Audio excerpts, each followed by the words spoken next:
Hello, ladies and gentlemen. It is your boy, MechaNick, and I am here to talk about a kaiju book. So today we are going to talk about John Scalzi's, and I apologize if I'm not saying his name right, his book, The Kaiju Preservation Society, KPS, for short if you want to shorten that, you know.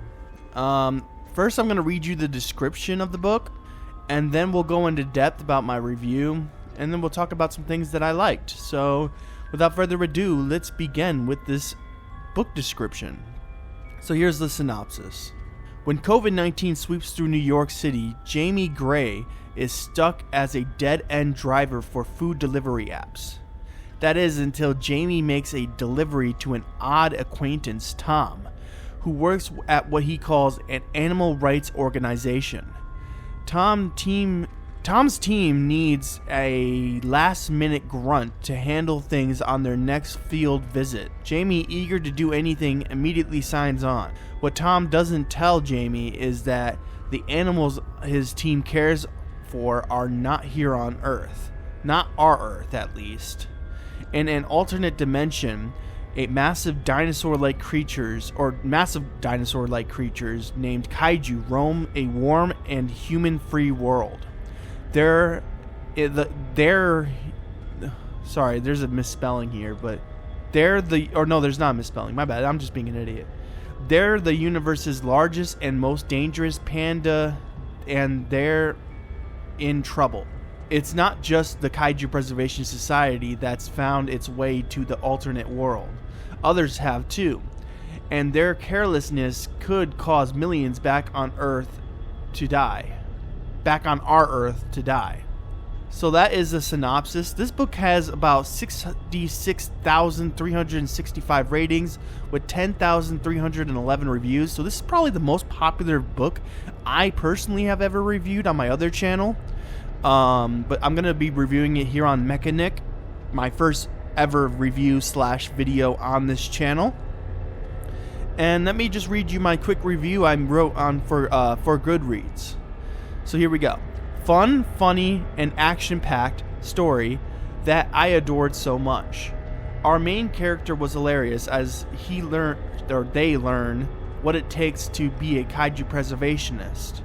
The story was a fun time and the audiobook was awesome. I wanted a kaiju book and I got one. Sure, there wasn't any big kaiju battles like in those fun Godzilla flicks, but overall I liked it, and the pseudoscience behind the kaiju can exist. How they can exist was fun. Sorry, I mistyped there. Overall, I give this one 5 out of 5 stars. Lots of fun and a hilarious time all around. I hope they turn this into a movie one day. And I will say, if they do turn this into a movie, they have to add kaiju battles. There was only one kaiju battle that I can recall, and it was really brief. You had a chase scene, which was really fun, but overall, I think I needed more action in this one. But overall, I still give it 5 stars. But if I had one gripe, it would be there needs to be more action-packed scenes in this book. That being said, I liked everything about this book other than that. It just was a fun kaiju book. And if you want a fun kaiju book, go get this book because it was a lot of fun. The main character, there wasn't a lot of character building in this. In fact, they shuffled names around and I just didn't really care. I was like, give me the kaiju, and that's all I want. And the characters were never built up in a way where I was like, where I cared for them. So yeah, I guess I should have probably given this 4 stars, but I just felt like this was a good enough read for me to give it what I'm giving it. So without further ado, I'm going to end this video here. I kind of went over the timeline I expected myself to go over, so I hope you guys are having a great day.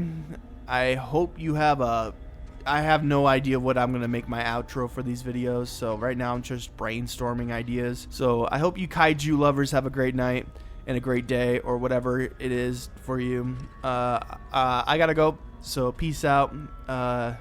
Yeah, bye.